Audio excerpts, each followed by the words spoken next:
Hi everyone, it's Jeanette here from the Sewing Studio, and we're finishing off the teddy bear block. Now, if you have a little look, I've done some quilting on him, and I've put his eyes and his nose in, and that really brought him to life once those bits went on. He actually looks like a lovely little teddy bear. But I just wanted to show you a little bit about the quilting. So I just did some basic squiggly free motion, and we did do a video where I was just doing free motion without a stitch regulator, and we'll put a link to that for anybody that wants to have a look at that. But he was mostly done sort of with straight stitch. I've just sort of done some straight lines through his muzzle and through his tummy there. And then around sort of the teddy bear itself, I've just sort of gone round the whole sort of shape of it.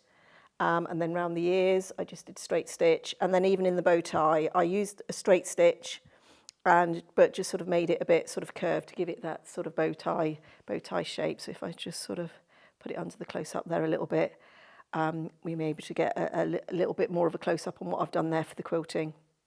But like I say, you know, you could easily, I think it would look just as nice if I just done some cross-hatching, and that's where you just do the diagonal lines in both directions, or even just some straight line sort of quilting through it. It's, you know, sort of quilt it any way you like, but say as soon as you've quilted and put his features in, it really brings him to life.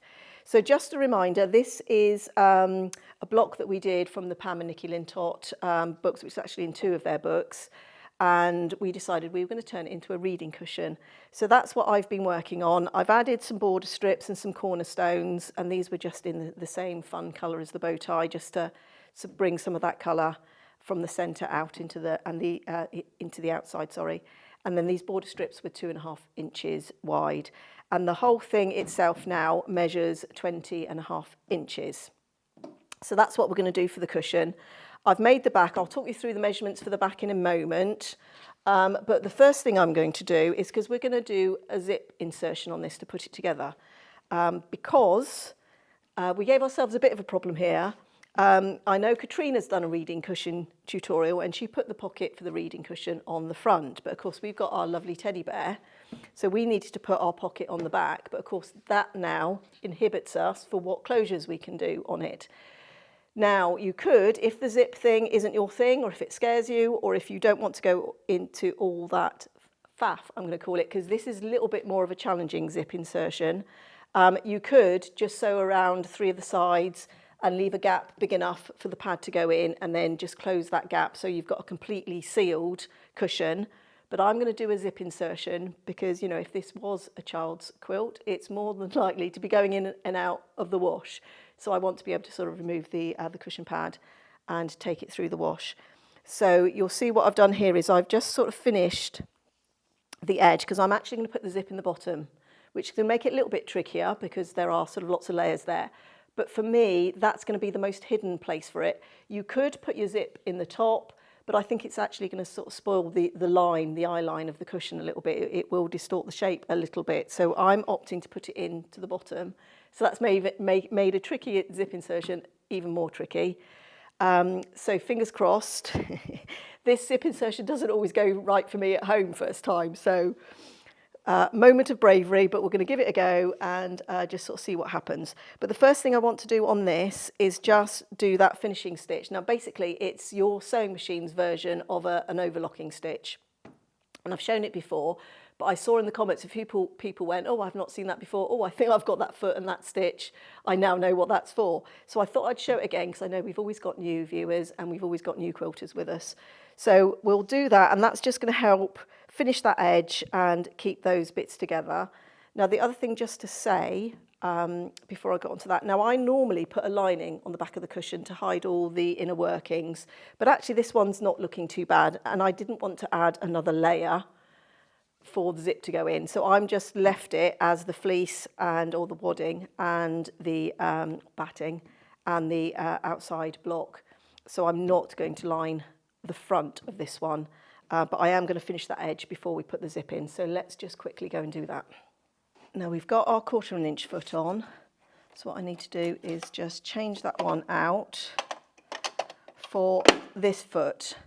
And this is the one that it looks like for this Janome, and I think my machine at home is a Janome, and that's got the same foot. But this is for the overcasting stitch. So I'm just going to select my stitch, and it's a stitch that looks like a zigzag with sort of a dotted line on the left hand side of it. Let's just make sure I'm doing the right bit, and it's this bottom edge of the teddy where the zip's going to go. So I'm just going to hand turn a couple just to make sure that I've selected the right stitch. I'm pretty sure I have. Now it will do some stitches on the spot, and then the needle should swing.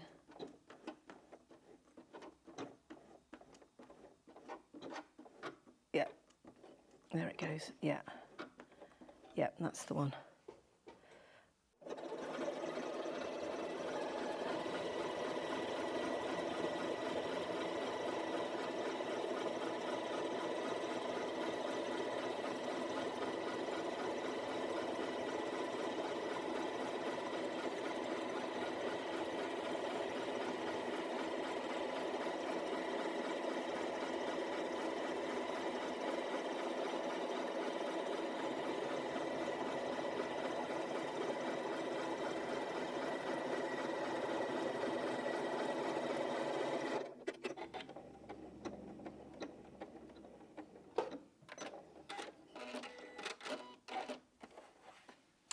So that's how that looks. Like I say, it's the sewing machine's version of an overlock stitch. So that's all finished now. So let's go back to the centre and have a look at the back. Now I've got a piece of fabric here. The background bit is 20.5 inches square, and then I made a pocket. Now, to be perfectly honest, this was just the piece of fabric that was left from making the teddy bear. So it ended up being 10.5 inches tall by 20.5 wide. And then I've just put a piece of the brown that we had for the teddy bear as well onto the back. And I made that a little bit bigger. I think I made that 11 inches just so that I could give myself this sort of faux bound edge. And then literally I just put them together with a 1/4 inch seam and sort of turn them through, and then I've just top stitched just under that seam, just leaving a little bit of that brown fabric showing just to give it a little bit of interest. And we've done the same stitch there just to finish off that edge, because as I said, that's where we're going to put our zip. So we've got both pieces done. The other thing, sorry, I should just say, is I have just gone in and just tacked the sides of that down as well, just to hold everything firmly while we're working on it. So we're now going to lay this, actually I'm going to lay it right sides together.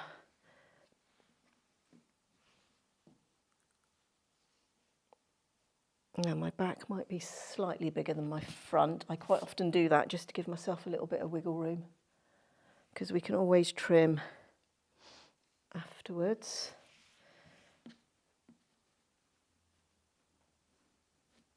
There we are. We're just going to line that up where we want that to go. Now I'm going to put a few pins in that just to hold it for the moment, but we're actually going to be working down the bottom there in a minute. So what I'm going to do, I've got a 16-inch zip here, and we just want a zip that's big enough to give ourselves a big enough gap to get the cushion pad in. But as I said, this is sort of, we sew this zip in a little bit blind, so it's not as easy as my flat zip insertion. But it is a useful one for this. So the first thing I'm going to do is just sort of line the zip up, and I'm just going to come in, because we've got a hard plastic bit here on the zip, and I just want to come in away from the zip head. So I'm just going to sort of line up the zip there, roughly where I want it to go, just eyeballing sort of about the same distance from the edge. And I'm going to make a mark here. So that's giving myself, what, maybe about 3 inches? Not quite, 2.5. And I'm going to draw a little line here. And I'm just making sure I'm well in from that zip. Now actually that's more like 3 inches, so let's make this one 3 inches. Let's be consistent, Jeanette. So that's the two marks we're going to do. Now I'm going to swap my foot back over to my 1/4 inch foot. Just lay that one out flat. I could see that had got a bit crumpled. And I'm going to take this to the machine, and I'm just, with my normal stitch, I'm going to stitch up to that line. When we get there, I'm going to back stitch. I'm going to lengthen then my stitch to a tacking stitch and close that with a tacking stitch. Once I get there, back stitch again, go back to my normal stitch and stitch that last bit. So what we end up with is these 3-inch pieces are sewn with a strong seam normally, and then between those marks where the zip's going to go, we've just got a tacking stitch which we're going to take out later. So I'm just going to push whatever the longest stitch length on my machine is. Now that varies machine to machine. I think on this one it might be a 5. I don't know, I've not done that one on this machine before. So I'm just going to put some pins along here just to help hold that edge. Now this was taught to me by a friend who was a dressmaker. And my first zip I put into a skirt was terrible. And I remember saying to me, now, do you want to take that out and try it again? And I laughed and said, no, because I doubt I'm going to get it any better. So we just left it. And I thought, actually, it was in the top of a skirt. My top's going to probably come down over it. Nobody's ever going to know I've got a bit of a wobbly zip there. So let's take that to the machine. Just make sure I've got everything right sides together. Let's swap out our foot again.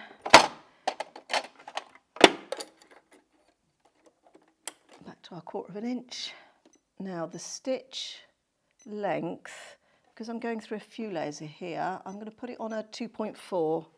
When sort of wadding's involved, that tends to be my sort of go-to stitch length.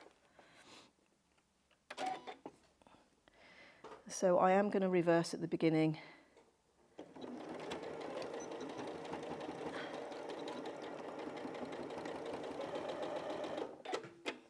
Now these are one of these zip insertions where we really don't want to rush it. We just want to take our time.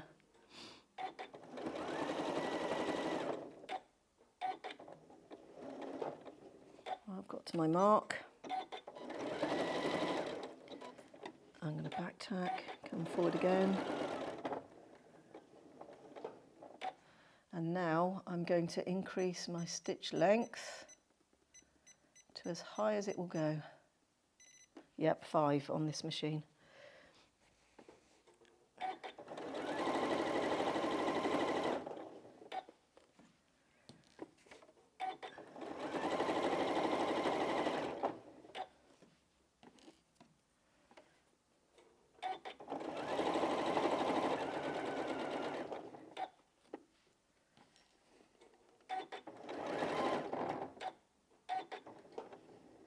Right, and now I'm going to take it back down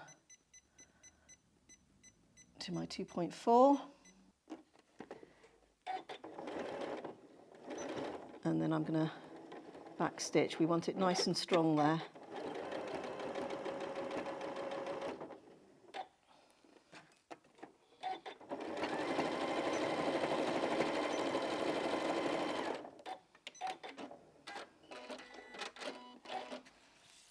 And that is step number 1.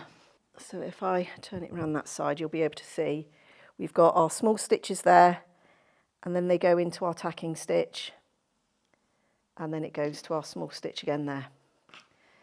So now we've got that, we need to open it out. So I'm just going to press this seam open.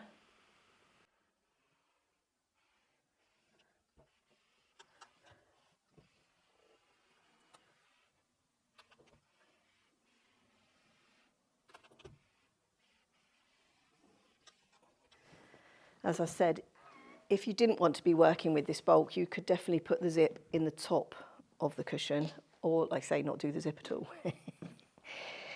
But we like a challenge. We're going to do the zip. So I've got my zip here. Now I need to just mark, because I'm actually going to sew the zip in from the other side. So I'm going to be sort of sewing it blind. And I'm just going to check where my stitches change. And I'm just going to put a pin there. And that's so that I can see from the other side where that happened. And the other one is right there. So I've got my pins in there, marking the start and end of where we've got that tacking stitches. And then we're going to lay the zip with the right side, so where the coil is, where the zip is. We're going to lay that down on top of that seam. And I'm just making sure that stopper isn't anywhere near where I'm going to be sewing. So I'm going to bring that down a little bit more. Now, I'm going to use a little bit of glue. You can pin, but what I find is when you pin zips, they can distort the zip a little bit. So I'm just going to put a little bit of glue, but just be careful because you don't want glue everywhere, but I think this one does wash out. But I sort of find it will hold it quite well. If you wanted to give yourself a bit more of a 1/4 inch seam here, you could, just so that you've got a little bit more room to work. But I'm just going to put some dabs of glue and then sort of go and stick the zip down as we go. Now what we want to achieve is, as best we can, we want the coil of that zip to sit right on top of that seam line. So I'm just going to put my dabs of glue down. And I like the glue because, oh, I've gone a bit skewy, because it does hold things nicely. And it holds everything flat. And this is just the Soline fabric glue pen. And it comes with a refill. Oh, that might be a bit close, but that's okay. As I said, this glue does wash out.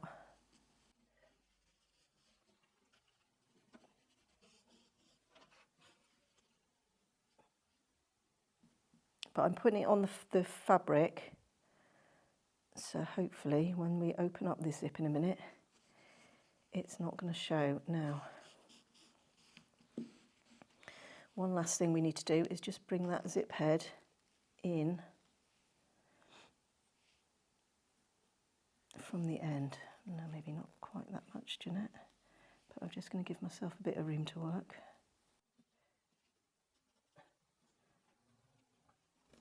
If I put some glue up there, that should hold that temporarily. Act like a pin. So that's our prep done. Now I'm going to flip this over. Oh, maybe I'll hold on to the zip.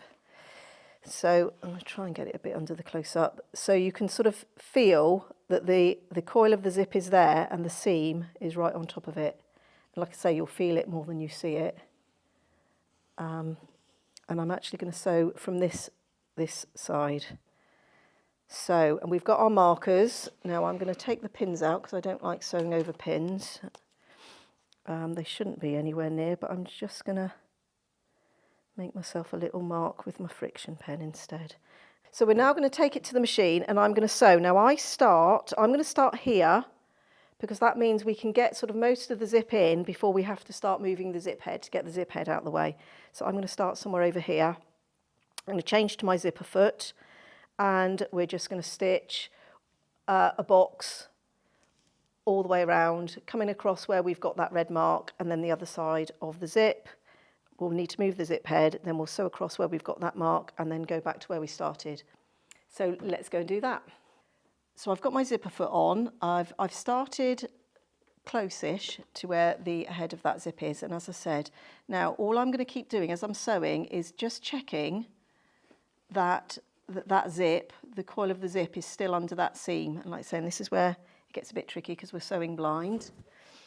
But we're going to position ourselves and hope that the bit of glue and pins are going to do their job. As I said, this doesn't always go in first time when I'm home, but hopefully it will be good. So I've moved my needle. The outside edge of that zipper foot is right up against the coil of the zip, and that's what I'm going to be using as my guide to keep me in a straight line. So deep breath, fingers crossed, and here we go. Well, actually, before we go, no, we're not going. I'm just going to take my stitch length up a little bit. I'm going to take it up to a 2.8. I don't want too small a stitch on the zip.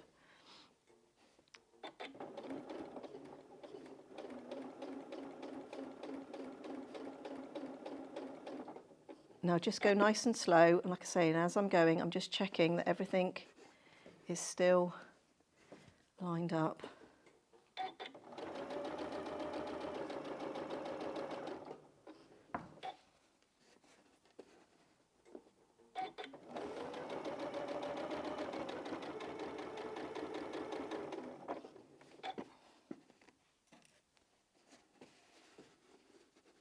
Now I can feel that zip's gone off slightly there, so I'm just going to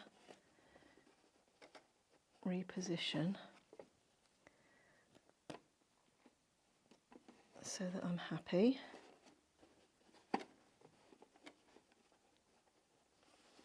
It's just moved just a little bit, and this is, even with gluing it, it moves. I think we're okay again.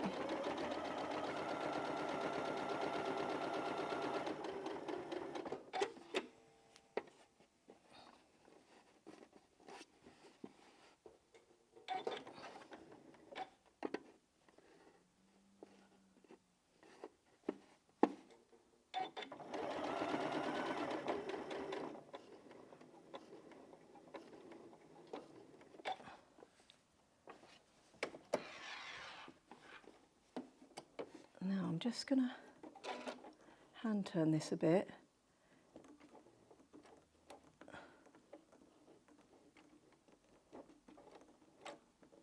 Just to make sure I've gone across that zip okay.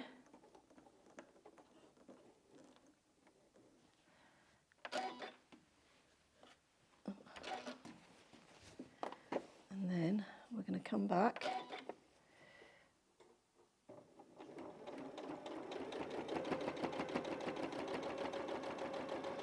Now once you start to get one side in, it's a lot better, because that now will be, the stitching will be holding the zip in place. Now I'm actually going to take that pin out, because if I need to manoeuvre this zip, I can.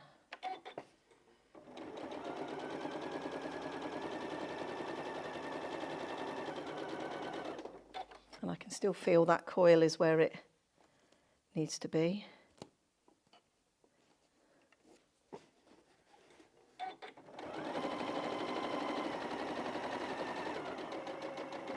Now I can feel I'm getting close to the zip head.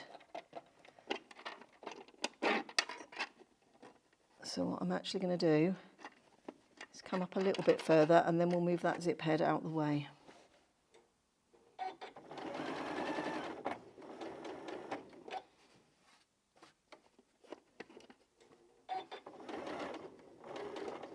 Right, I'm going to do it there. Now, to move the zip head out of the way, because it's hidden underneath, what I'm actually going to do is, now that I've got that stitched in, I'm actually going to take out some of those tacking stitches.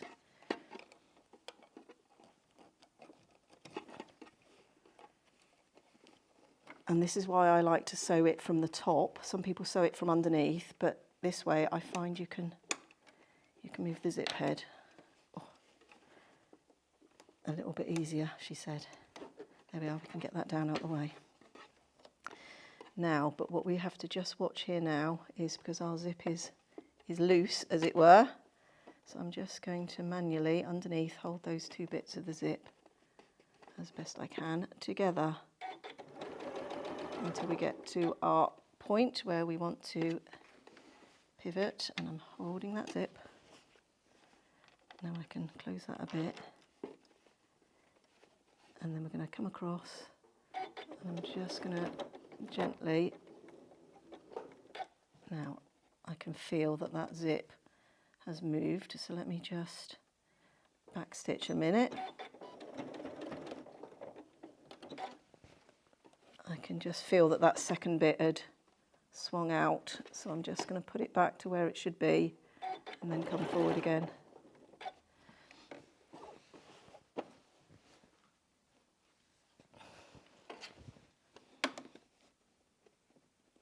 Now I'm just going to unpick some of these stitches. Just move our zip down and out the way. Keep everything together.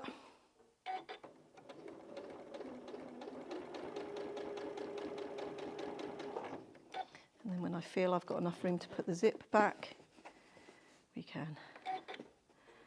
And then hopefully here now, we're coming back to where we started. So I'm just going to overlap by a few stitches.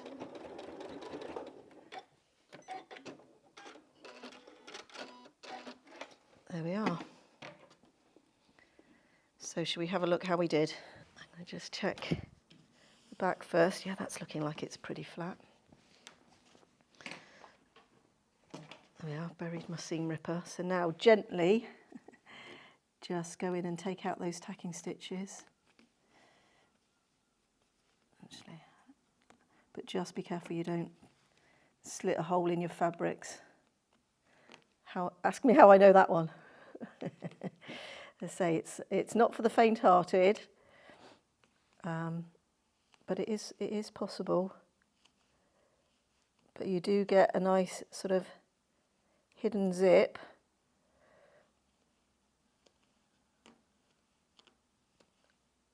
But the lapped zip is a much, much easier zip insertion.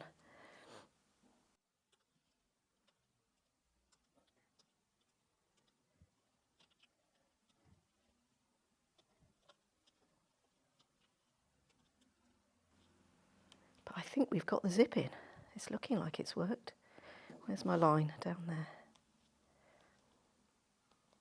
Right, I think that's the last. We can just go and take out all these little bits. I won't do that now, but we're just going to check that we've got a zip that we can open, and we have. Phew. As I said, it doesn't always go in first time at home, so I'll take that. I'll take that any day of the week. Okay, so now we've got that in, and you can see it's a nice sort of hidden zip.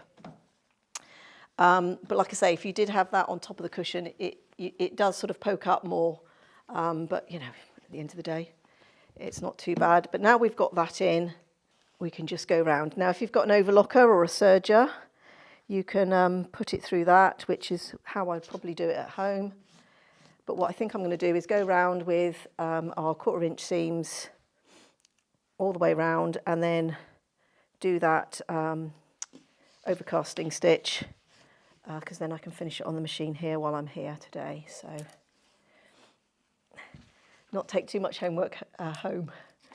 So I'm just going to pin well all the way round, and I'm just going to be mindful. I think I might put 2 pins in where the pocket is. So we just want to make sure that that pocket doesn't flip and that we secure it really well.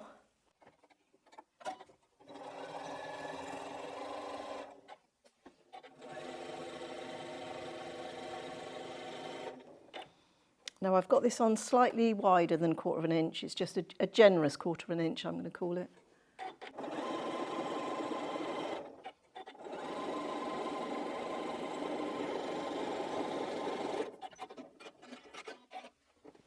And then the final side.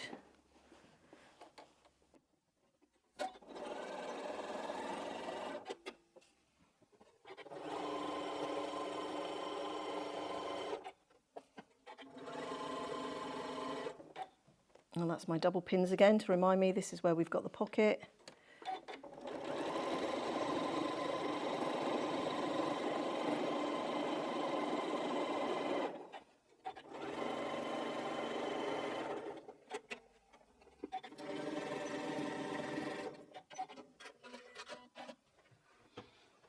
There we are, should we turn it through? Now I will go around the edges again and just finish off that, because I say I like to, I couldn't see the scissors then. I like to make sure that everything's nice and strong on the inside, so when it does go in and out the wash, it keeps those seams. So we'll turn it through. Now I will just take off those ends, just neaten up that zip on the inside, and I will cut the corners. But for the moment, let's just see what it's looking like. Just make sure I've caught everything. Make sure everything's where it should be. How exciting. Make sure I've got the pocket the right way up. That'd be a disaster, wouldn't it? Books would fall out. Actually, I might leave those corners. They're not looking too bad. Poke that one out a bit. That's quite a lot of bulk. Maybe trim a bit of that one. It's a bit bulky down the bottom there. And we've got some bits to take off from our tacking stitches. But that's how he's looking.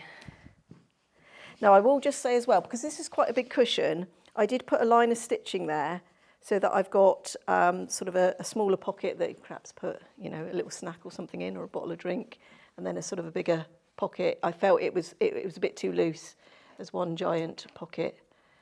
So shall I go and grab a pillow form and put it in and see what it looks like? So there we have it, a nice little cushion. Doesn't he look lovely on there? Am I allowed to say that about my own work? Yeah, I think I can. That should be saying Pam and Nicky's lovely block, isn't it?